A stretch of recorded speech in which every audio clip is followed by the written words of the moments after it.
Hi, True Crime Grapevine fans. Hope everybody can hear me out there. Um, if anybody's, if anybody can't, let me know.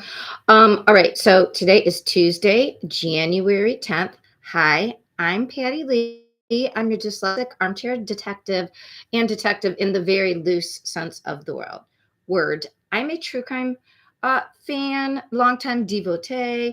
Also, I'm all but it's all called ABD, all but dissertation in educational psychology. So my area of expertise was in core beliefs, they affect your cognition, personality, brain development and human development, typical development. So I tend to take a psychological, humanistic, culture, nature plus nurture perspective.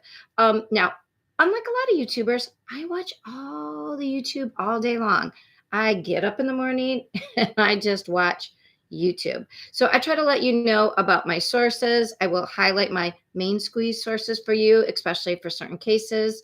And I used to upload once a week. Now I'm doing it every night. Why? Because there is hashtag too much crime and not enough time. And I was getting behind in each of my weekly or 8-day uploads was about 3 hours. So instead, I'm just going to do this every night. I used to also, when I talked about 8 cases that would happen that I'd update during the week, and I would drink with each one and pair drink. Now I just have one drink per upload episode. Last night, Suzanne suggested Crown Royal, which I had a story about, which I will share someday. But I'm I think I had looked up some. I did research on it. I'm gonna get vanilla or apple, I think, tomorrow because it's payday, and I'm gonna treat myself to some royalty. But tonight I'm having Smirnoff Ice, Red, White, and Mary. It was part of a holiday pack. It's a limited edition, and this is the Holiday Punch. I think it's opposite for you guys. All right, so let's crack that open. I have a whole bunch of different glasses, but for what is essentially a cooler, I drink it, like I did in high school, out of a sort of jam jar, preserve jar, just a ball, things that you might either can in or sometimes jelly comes in it. But I just had extra. All right, so yeah, let's see what this tastes like. And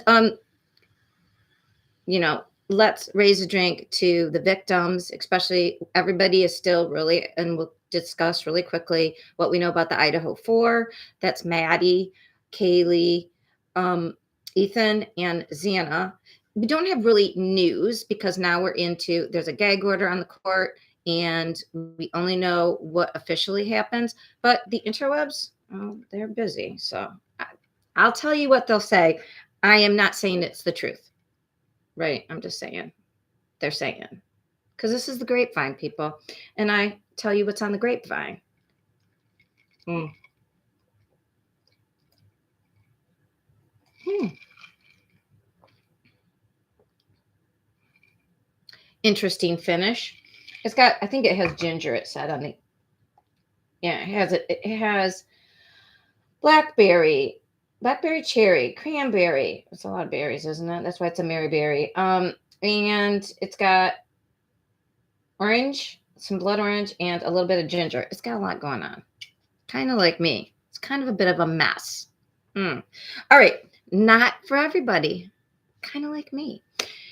What's happening? So in the Idaho Four, like I said, when there's not a lot of facts happening, a lot of the channels turn to rumor and some spurious, shall I say, online sleuthing that I don't know about. And because there's nothing else going on, I'll tell you what they're saying and then I'll tell you what I think about it. Okay. So here's what some channels have been saying. And since I find it a lack of journalistic integrity, shall I say? I mean, this is YouTube, so who am I kidding? But some of the people are or were in the past professional journalists, so I'm a little surprised.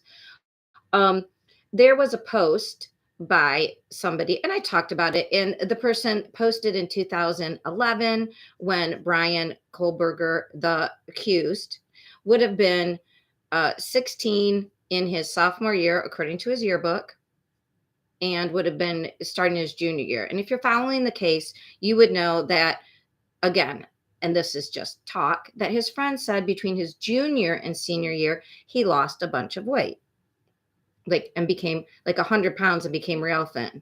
So he was a chubby kid, and then he got really skinny. But they also said he got really mean. Then we heard also that he had a heroin addiction. Okay. So this poster, though, was talking about having something called visual snow, and it was on the site that this channel found it on was a, like, I forget what the name is. Ikadmel discussed this. He wasn't the one who first found it. He's just discussed it. And if you know me, you know that I one of my main screen sources for, he is a YouTuber who doesn't have like any, he's not like Ellie, he's not like law enforcement, he's not a journalist, he's not a psychologist, but he is a um, person who runs a channel that you can call in live. He covers all the recent news and shows it to you. Well, live streams it. It does commentary. He's very respectful though, and people come in, and he's got I don't know how many. He's got a lot of subscribers, and they crowdsource information. So usually somebody will call in from the area in which a crime is taking place, or they might know somebody and give a little bit more information. Again, you don't know if they really know that person, but Ikadmel does a really good job. He's at Ikadmel, spelled ICK EDMEL. You probably are. If you're watching me, you know Ikadmel. So anyways, he talked about this posting that's this other channel found. Now, everybody's like, oh, well, he was 17. Okay, well, when you take an age, like he was born in 1994, and the year it was posted was 2011. If you do simple subtraction, yeah, you get 17. But because I was a kindergarten teacher, I've been into astrology and stuff. And anyways, you have to go, they don't turn that number until their birthday. But because I was a kindergarten teacher, and I've been into astrology and stuff. And anyways, you have to go, they don't turn that number until their birthday during that year. I also happen to have a lot of people in my life whose birthdays are in the fall and winter, like before the year starts, like in December, October, November. So Brian was 16 because he wouldn't have turned 17 until November. And because he had a very late birthday, the end of November, he wouldn't have gone to school when he was 4 and turned 5 and been like an early age in school, like summer birthdays. He would have been a late birthday. He would have been older than everybody else because he would have had to wait to go to school. Anyway, so the timing of that post does not work out. Also, the person, they're saying, well, they know it's him because it attaches to an email of this other guy who uses a picture that looks like him, and his name is Brian with a Y. And the guy had this rap song, and everybody, it's got to be him. It's that guy. So, Brian was never known. None of his friends said, and he made rap songs. And by the way, the rap song that Mello played, because he found it, it was pretty good. And it sounded to me, the voice sounded like it could have been from Texas or Florida, like a Cuban, maybe Mexican American. I just heard something in there that sounded, it didn't sound like a white kid from Pennsylvania. And hey, could it be him? Could he have been a secret rapper? And even though he was 16, but this kid was talking about, he felt weird and had a lot of dissociative properties. But the reason they were like, it's him, because he's talking about eating weird and we know he's a vegan. Okay. But we know Brian was, quote unquote, a chubby, normal kid until between his junior and senior year, which would have been between when he was 17 in the summer. That summer, he would have turned 18 the end of November, his senior year, and been 18 for the rest of his senior year. So not only does the timeline not work out, he wasn't, at that time, he wouldn't have been eating vegan because like everybody's assuming he ate vegan and he lost a lot of weight. Well, number one, eating vegan doesn't necessarily mean you lose a lot of weight, but maybe because there's so many choices, it helps. But I have another theory. Okay, here's my other theory. I'm not even gonna look at my phone. I'm just gonna tell you what it was. I looked up because all his friends did say he had a heroin addiction. I looked up, what does heroin make you lose weight? Yes. Oh, he got mean, really mean. Hey, does heroin addiction make you hostile? Yes. Okay, we're 2 for 2.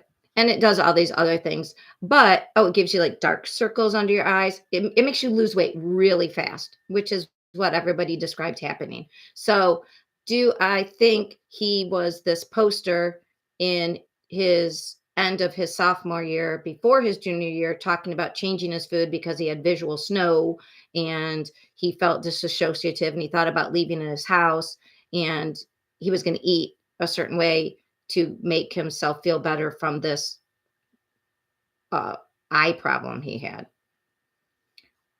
And then they're like, well, Brian did say he had like, he didn't have migraines, but like visual R's, which actually I've had. It's a hormonal thing. But maybe it was from the heroin. I don't know. But I then looked up about veganism because what we don't know when he became a vegan. We know that an aunt or aunt, depending on where you live, said that he went to a wedding and in Las Vegas. She didn't want to be named, so we can't tell who she is. We have to trust the source that she was really his aunt, and it was an aunt by marriage. So this is not someone who grew up knowing him since he was a child, I don't think, and she is no longer in their family. And she was the one that said about he had to eat out of specialized pans and blah blah blah. He was very that's how strict he was. Well, I wondered we knew he was a heroin addict. That's been confirmed by 3 or 4 friends. And his educational history shows that although everybody says he was really bright, he didn't go right to college. Instead, he went to a HVAC technical school and then he went to after a while he went to community college and there seems to be a lapse of about 3 years. So he graduated in 2013 that spring. He seems to have gone, according to his one friend, to a technological HVAC. The guy said he was interested in learning about heating and cooling, like his dad, who did maintenance at the school. So, like that type of industrial um, systems, maybe. I mean, it makes good money. And I don't know. And then there was somebody who said and he was also working a pizza job. So it seems like from 2013, 14, 15 until 16, like about 3 years, he sort of maybe he was a heroin addict. And then we have people saying by 2017, they saw him at a wedding. He was getting his act together. He said he'd gotten clean. He looked so much better.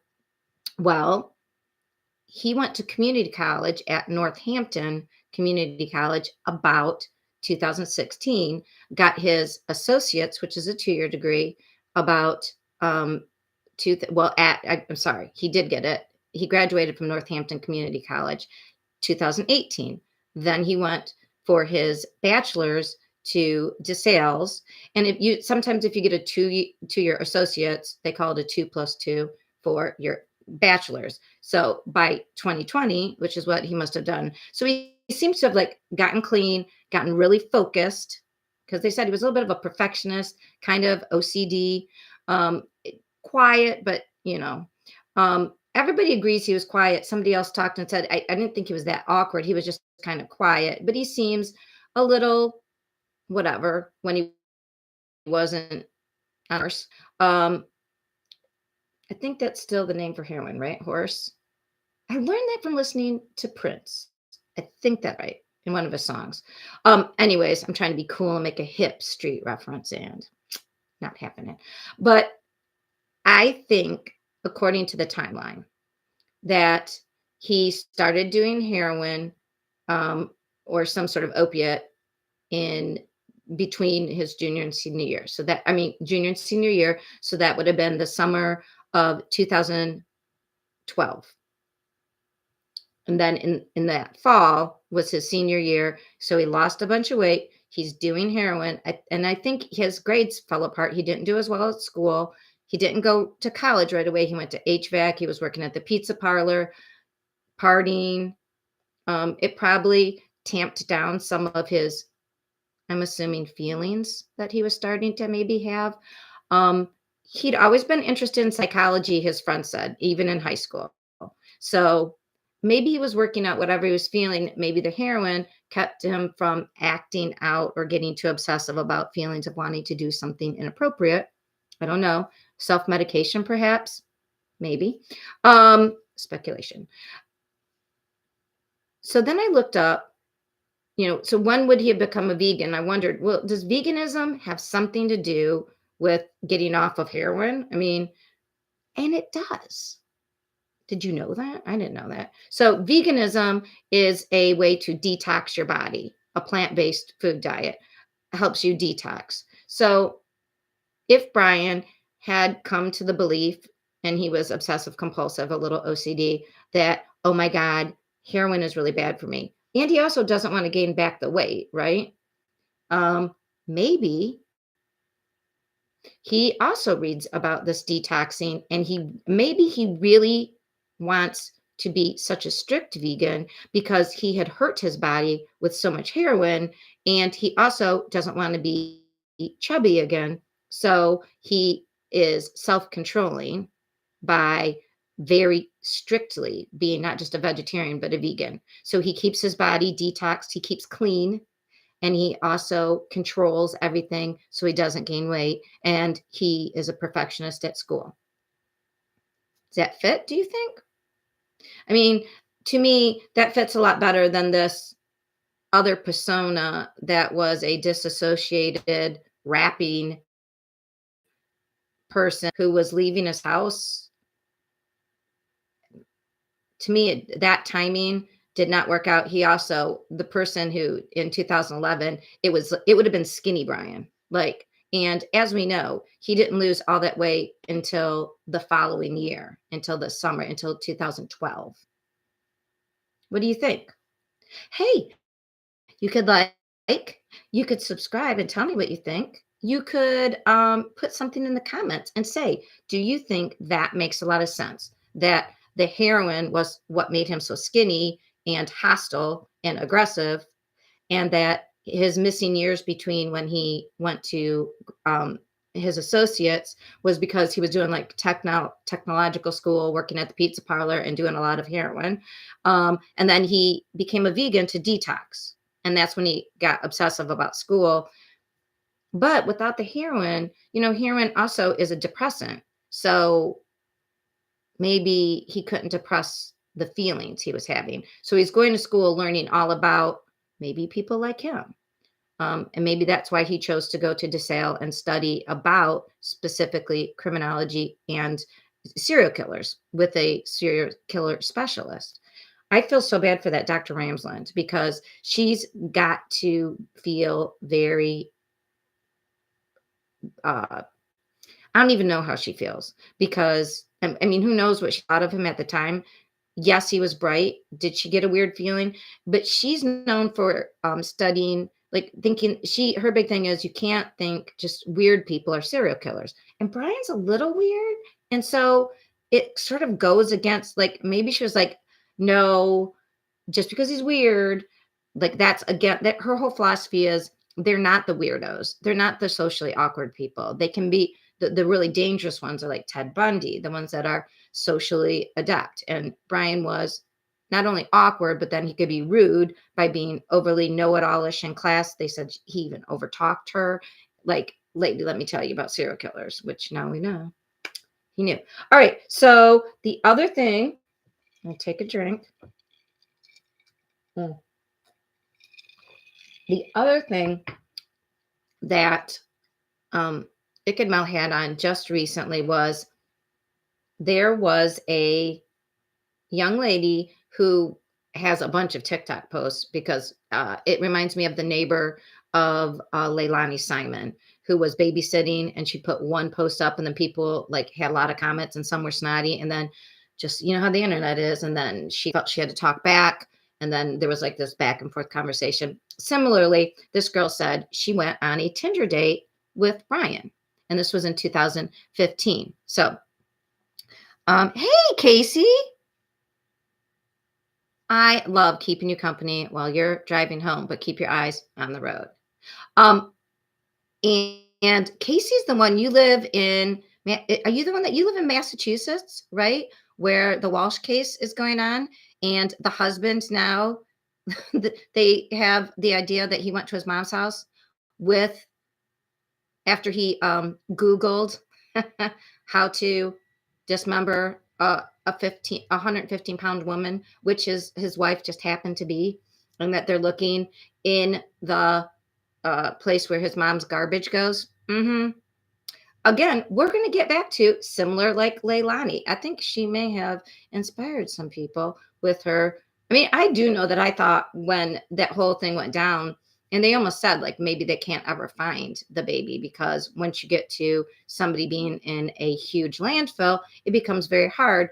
That was in the summertime, I don't want to get too graphic, but anyways, that was, now I'm on the Walsh case, back to this Leilani case. I was talking about Brian's. Sorry, Casey just had to say hi to you. Was talking about Brian's Tinder date. Here's what's interesting about it.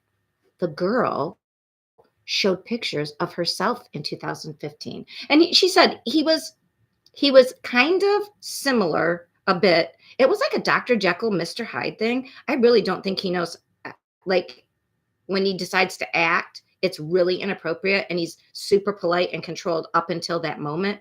Because she described, he asked her out to a movie.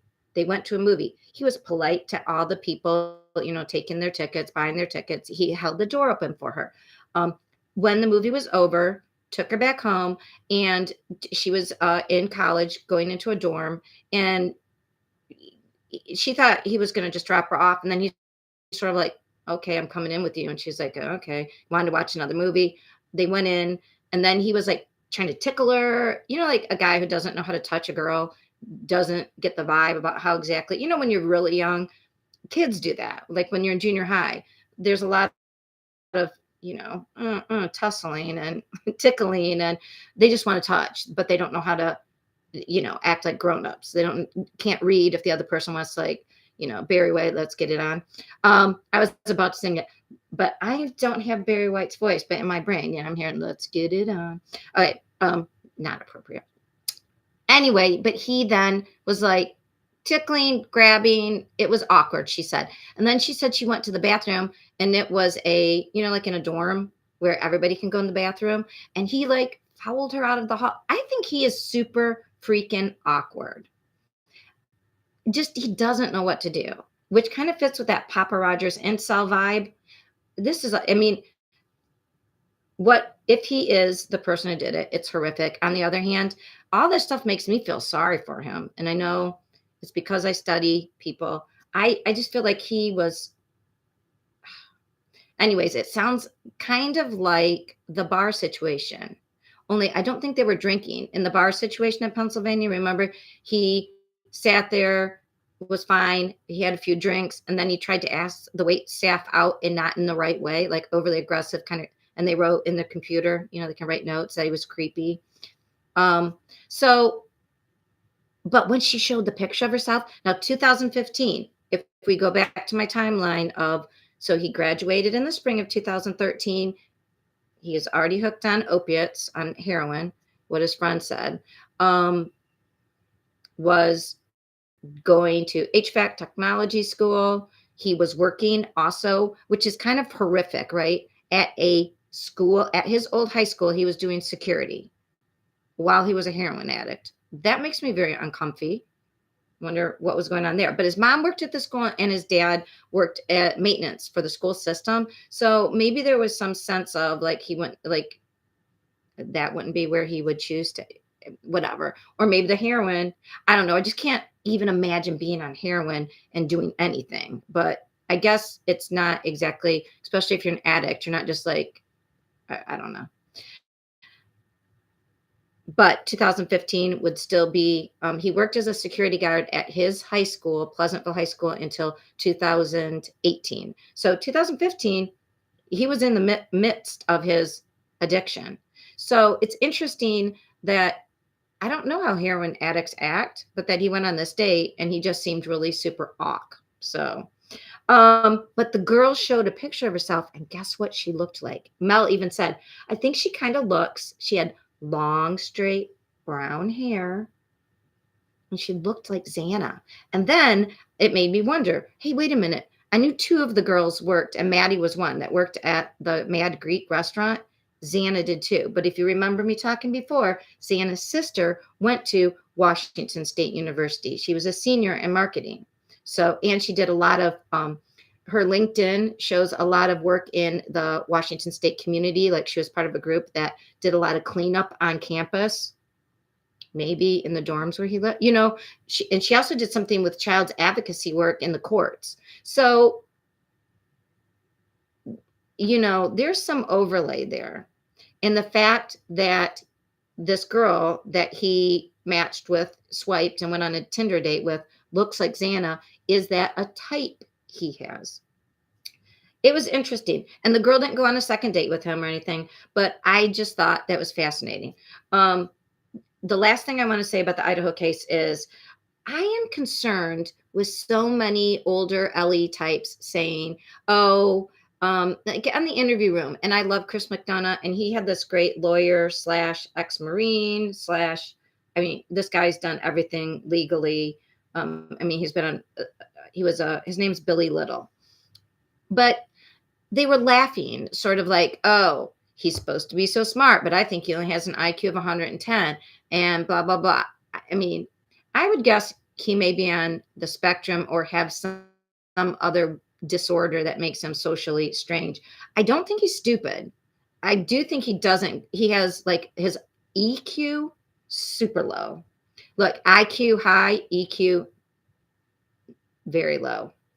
And maybe that's what his awkwardness was about. Maybe it was just I assume that he has some issue, but having that leather sheath, and they're like, and it wasn't clipped onto his pants because he would have kept it. So they're like, what an idiot. And he obviously got overwhelmed and he dropped it. And I'm thinking it's a leather sheath. He's a strict vegan. And people are saying, like, would he even touch leather? That's a weird thing. The other weird thing is it said U.S. Marine. I wonder if he didn't even use a K-bar knife. What do you think about that? What do you think? Maybe he's not completely stupid. Maybe he overthinks things and thinks he's super clever. Maybe he dropped it there to make it look like it was a military kid, ROTC, somebody that had a military background, which he does not have. And maybe he used a whole different, maybe that had nothing to do with his knife. And the clip thing was, that obviously is an oops, he missed. I don't know, but I don't like people just saying, oh, he's so stupid. Oh, he got caught. I mean, it did take 8 weeks. I don't know why he drove his own car. That seems stupid. And even if he drove his own car, why didn't he burn it? They said he went way down into near this national forest. Why didn't he torch his whole entire car, get home, and then be like, oh, somebody stole my car. Oh my God, it's torched. Oh my God. I mean, it's weird. He like did really stupid things and then did I don't know.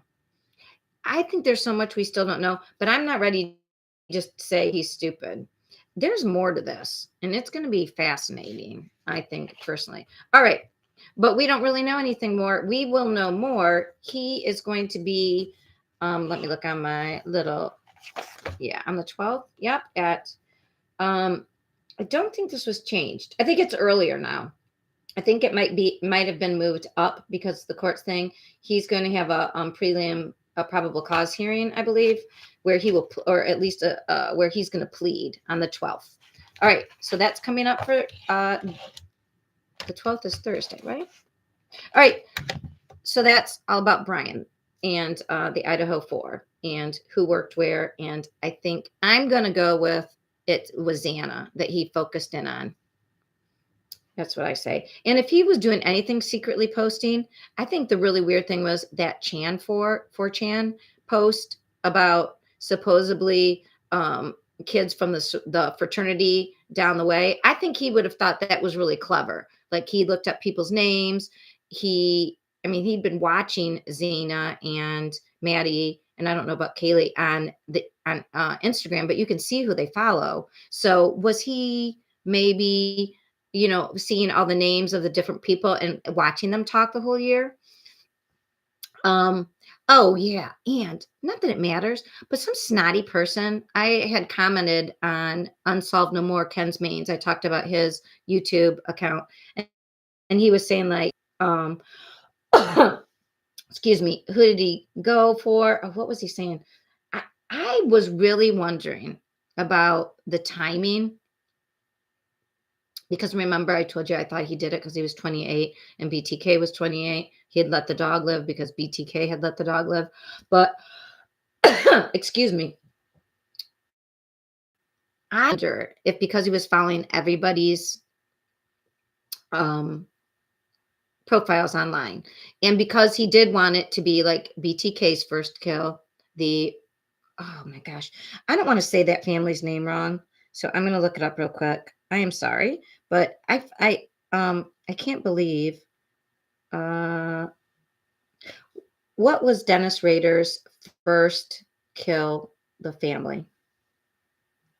Let's According see. to Encyclopedia Britannica, on January 15, 1974, Rader committed his first murders, strangling 4 family members, including 2 children, in their Wichita home.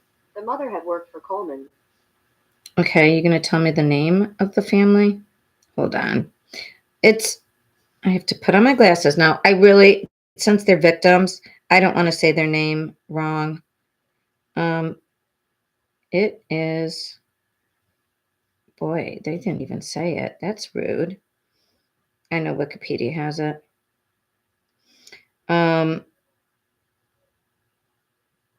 Okay. Or the the Otero family. Okay. Otero. Sorry, that's a dyslexia. If I say it over and over again, I'll be able to say it like Cohasset. I think I say that right now. The Otero family had a dog. So if he wanted to kill 4 people and leave a dog alive to sort of mimic BTK's first kill, I think he was waiting till later in the year, except Kaylee he knew from watching their social media, Kaylee was leaving the next day. And it pushed his timeline up to where he wasn't 28, but he needed, because the dog would be gone and then it wouldn't fit his fantasy. And if you listen a lot to what they say about serial killers, when they fixate on a victim, they have a fantasy and then they're locked in. And so I really do think the snotty guy goes, oh, only about 100 people have said it's like BTK. And I was like, dude, I didn't say it was like BTK. I mean, that my point wasn't like, oh my gosh, he studied under Ramsland, so he likes BTK. It was more that there were 4 people, there was a dog involved, and I thought the timing was shifted because Kaylee was going to leave. We also found out that he applied in the beginning of that year. And we know he graduated in June, so he didn't get to Washington until earlier in August. And already by August 21st, he was in that neighborhood. So he had somehow hooked onto them really quickly. But he had applied to work at the was it Washington Pullman's law enforcement because he had an interest because he had minored in technology, digital technologies, and he wanted to help a rural law enforcement, and he wanted to work for them to help them and use his skills for digital technologies in surveillance cases or whatever. Now, just think about that. Washington did help find him and his car. So, was he already thinking ahead? Like, it seems to me he may have gone there planning to do this. Either, I mean, I'm not saying he knew who he's going to do it to, but I think he knew he was pulling the trigger. He looked for a group that met his criteria. He stalked them. He was ready to go. And I think Kaylee leaving mid-semester screwed up his timeline. And instead of letting it go and finding another victim, it was too good. The house was probably too easy. There was a dog there. He was going to do this.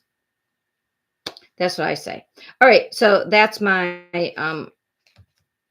feeling. Okay, so another thing everybody's been talking about, a second case. Now, this case, I don't know if you've heard about it. It took place in February of 2020. On January 30th, Sarah Boone at 9 a.m. in Winter Park, Florida, will be having her first preliminary hearing for killing her boyfriend, George, spelled with a J, Torres. Let me just tell you what she did. They were drinking, as one does, shall I say. Sounds like it wasn't just a nightcap, though. It sounds like they'd been drinking for a while. And she convinced her boyfriend that they were going to play hide and seek and he should hide in a suitcase, which she got into, and she zipped. Number one. Say, what can we learn? Do not get into suitcases. Don't. Or any small objects, any box, any place that you probably couldn't breathe, no matter how much you're having fun. If someone asks you to get into a small, tight space that you can't breathe in, don't do that. Don't. That's a big fat no. But George, I don't know how much fun he was having, got into a suitcase. Then Sarah, not too bright, also probably very drunk, made two videos with her phone, of the suitcase. One flipped one way and one flipped the other way, in which you can hear her boyfriend saying words of, I can't fucking breathe, seriously, and getting more and more upset. And she replied, that's on you. That's what it feels like when you cheat on me, and that's what you do. And that's what it feels like when you choke me. And then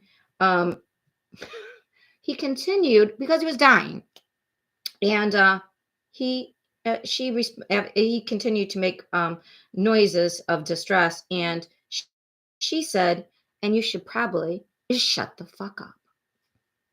Now she called police. Speaking of calling the police late, and this is no excuse, she went upstairs, and her story is she fell asleep, passed out. Woke up at 11 a.m., as one does when one's drinking heavily. And she looked over at her bedside and George wasn't there. And she's like, oh, yeah, heavily. And she looked over at her bedside and George wasn't there. And she's like, oh, yeah, I forgot we played hide and seek. And I thought he'd get out. She told the police, I thought he'd get himself out. Now, I don't know how she thought he was going to get himself out, but she went downstairs, unzipped the case, and he was unresponsive because he was dead, because he had suffocated. And because we know this because she took pictures on her phone. She did call 911. I mean, it is a horrible accident. She's being charged with second murder, and it has taken a while, probably because of COVID, and it you know how COVID. All the courts got backed up because everything couldn't run. They had to figure out how to run courts. And this was right at the height when it occurred in February 2020. So, yeah, January 30th. I don't know how interesting it's going to be. It's just bizarre, right? But don't get into suitcases, people, or boxes, or trunks, or like, I don't know. Maybe let's not play hide and seek with anybody our own age who wants to put us in some place we maybe couldn't breathe. Thoughts? Anyway, so that's kind of interesting. Sarah Boone, that's the case. And it's in Florida. Who knew that crazy stuff happened in Florida, right? The other case that we're going to be talking about, oh, excuse me. Yeah, tomorrow, right? What is today? I am so lost. No, today's Tuesday, right? You guys, I am telling you, I really need this nightcap because I can't even keep up with what day of the week it is. Unlike my friend Casey, I'm not working right now except for doing this. And I just said what it was yesterday. Um, the two things that we're going to be talking about tomorrow. Leilani Simon, she is the mom who last summer in near Savannah, Georgia, just outside of Savannah, Georgia, she had a 20-month-old who went missing. She reported him missing at the dad, not that child's dad, and she had a newborn. So she had an older child than him, another son, and a newborn little girl, and this 20-month-old Quentin. And the dad of the baby, the newborn, said, I saw him in his pack and play when I left at like 6:30. But he also, I believe, was the one to call the babysitter next door who had been watching all three kids, all like she's had been the babysitter for like at least 6 to 9 months, I believe, maybe a year, and canceled babysitting, which she thought was really strange because the kids usually came over there, around 7, 8 in the morning and stayed until 6 at night. The grandmother actually had custody of the two older boys, Quentin and his older brother. Why? Well, Leilani happened to have a bit, kind of like Brian is accused of having a drug issue. And in fact, all three children were born with opiates, I believe it was, in their system. So her mom got custody of the two older ones. I don't know why the newborn was with her either, because if you are born with drugs in your system, I thought they take your baby, but maybe the mom was supposed to help. The mother, unfortunately, was working in Illinois or Indiana, not thousands, but 8,000 miles, 8,000 miles away, 5 states away from Georgia, not being responsible, leaving the small children with the woman who lost custody of them. But so her story was, oh my gosh, he disappeared. Somebody came in and stole him. And the grandmother actually came home and blamed the neighbor lady who was doing TikToks about the fact that the family had issues and blah blah blah, and they were sort of accusing her like she would come in and like she would have kidnapped him and taken him, which too bad she didn't, because what did happen was it looked as if there was some sort of accident, or because she was maybe doing drugs. It seems like maybe the child drowned. It's unsure what happened to him, but maybe when the boyfriend saw him, if he did see him in the pack and play, maybe he didn't. We don't know. We'll find out more tomorrow in our hearing as this goes along. But just a background, the poor child was then thought to have been put into a dumpster, and they did have videotape of Leilani leaving, and it seems like that she may have used a specific dumpster that they tracked to the specific landfill, and then for months they looked and they looked, and in the meantime there was craziness with Leilani and her mom getting drunk at Tybee Beach and doing shots, which, when your kid has been kidnapped, that's what you do, right? It was a little insane. So right now, the mom was arrested, I think, for endangerment. Like, she allowed this to happen. The daughter was eventually arrested and charged just this past in early December, mid-December, I think on the 20th, with the murder. So, her preliminary hearing is tomorrow. Again, it's not like it's that much of a mystery. She had a drug problem. The grandmother was supposed to be watching because of this very thing. This very thing happened, and then she lied about it, and here we are. But the issue with the baby being found in the landfill and them talking about how they have to go about, even when they know what just was unfolding, um, Anna Walsh from Cohasset, Massachusetts, the one that was supposed to be going to Washington, D.C., but she never did do a ride share. She never did get on a flight. She was supposed to go on the 3rd of January and never did. Her employees called her in missing, and then suddenly, yeah, her husband, oh yeah, me too. I think she's missing too, even though you think it's weird. She had a 2-year-old, probably a 4-year-old and a 6-year-old, and yet, she never called when she went to work, but he's claiming like, oh, I just, she went to work and she was busy. So I'm like, okay, dude. The same dude who sold fake Warhols for $80,000, or was it $800,000? Anyways, fraud. he was already in trouble for that. He's obviously a liar about that. He's been convicted, waiting sentencing on that. So he has been convicted on that. That is not alleged. That has been found to be true in a court of law. But with the missing wife, all we know is there was a knife with blood on it. There was blood found in the basement. And apparently CNN reported that on his computer, he had Googled how to dismember a 115-pound. Like why'd you put her weight in there, you freak? I can't believe that's true. I mean, how to dismember a person is all you would need to know. And if you're really smart, you would Google how do you squash a chicken, because squashing is when you like rip apart a chicken, you break its back and it's like all flat, so you can like cook it on the grill, or I don't know, squatching. I just remember that because it's a funny word. That's how you rip apart anything. You don't need, if you're Googling something, you're gonna get caught. They're gonna look at your computer. Yeah. Not that I want criminals to be smarter, but come on, people.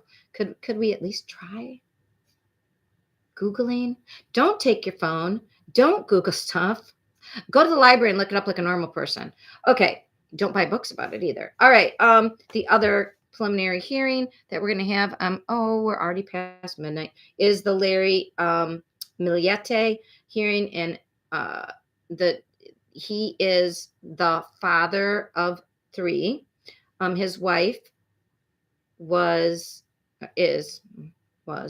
she's assumed dead, Maya Milliette. She had, when she first went missing, oh my gosh, she had a beautiful voice. She was absolutely gorgeous. I think she was a nurse as well, or maybe she just worked at a hospital in a administrative position. I think her sister might be a nurse, but this beautiful American Filipino woman, and she was divorcing her husband, Larry, and that actually was her last phone call documented, was to the divorce attorney, and then she went missing. Similar to our Idaho case, loud bangs that night, and people said his children, it was January 7th, and even though it was Chula Vista in California, it was chilly that night, and his very small children, 4, 6, and 10, were outside at 10 o'clock at night. So obviously it leads us to a conclusion, a supposition, a speculation that has now been put into a indict. I think he wasn't indicted. His probable cause affidavit at his arrest was that he shot his wife, and then the next day after that, on the 8th, he took his 4-year-old son, his Lexus. Now, the car did not have, or it was at least taken apart maybe so that it wouldn't, there was no telematics. If you followed the Barry Morphy case, moved 3 feet forward, and when. I think in the Chris Watts case, there was also telematics for a car. But, Larry's didn't work. I don't know. But he was gone for 12 hours. So from Chula Vista, his Chula Vista home, we can assume in a radius of 5 hours away, maybe 4. I don't know if he buried her or did he throw her down a mine shaft. So however long it took to dispose of the body, I'm getting the vibes of, who was the guy who took his kids to a dinosaur thing he was from Colorado Springs, I believe, in the winter, killed his wife as she lay on the couch, took her, and the kids said, like, mommy's staying at Dinosaur Park. It has vibes like that to me. Or like the guy who killed the girl he was having an affair with. They were, one of them was in the service. They were like 2 couples, and they ended up having an affair, and she was going to tell, and the guy took her and threw her down, and they did find her, but he threw her down like a mine shaft. So they haven't found Maya yet. I mean, they have this huge, and her sister, Mary Chris, goes out looking. The interview room with Chris McDonough has done a lot on the Maya Milliette case. And so tomorrow in California, there's going to be a preliminary hearing to see if he will be bound over and sent to trial and they think it's expected to take 3 weeks. It says it's the preliminary hearing, not the trial hearing. So it's a no body case. It's going to be difficult because when we don't have a body, but there's a lot of circumstantial evidence. But he is innocent. He's just suspected until proven guilty. And I believe Mary Chris was trying to get custody and has been of those children, and they have been living with his parents, which I can't believe they don't even have, like, it should be automatically that anybody suspected of killing their spouse, that their family does not get to raise the kids unless there's nobody else, because otherwise that kind of was the point. And it seems like it reinforces the action. Do not like. All right. That is what we're looking for tomorrow. So tomorrow I will be telling you, unless there's any other big breaks in anybody's cases, I will be telling you what happened in the Leilani Simon preliminary and the Larry Milliette. And the rest of January now we're looking, we'll have another preliminary hearing, obviously, for Brian Kobecker at the end of this week. Then on January 23rd, let's see, it's not even 2 weeks. We're supposed to start the Murdaugh case, the Murdaugh murders, Alec Murdaugh down in South Cackalack. Go look up. We'll be talking more about that because that's a big one and it's very complex.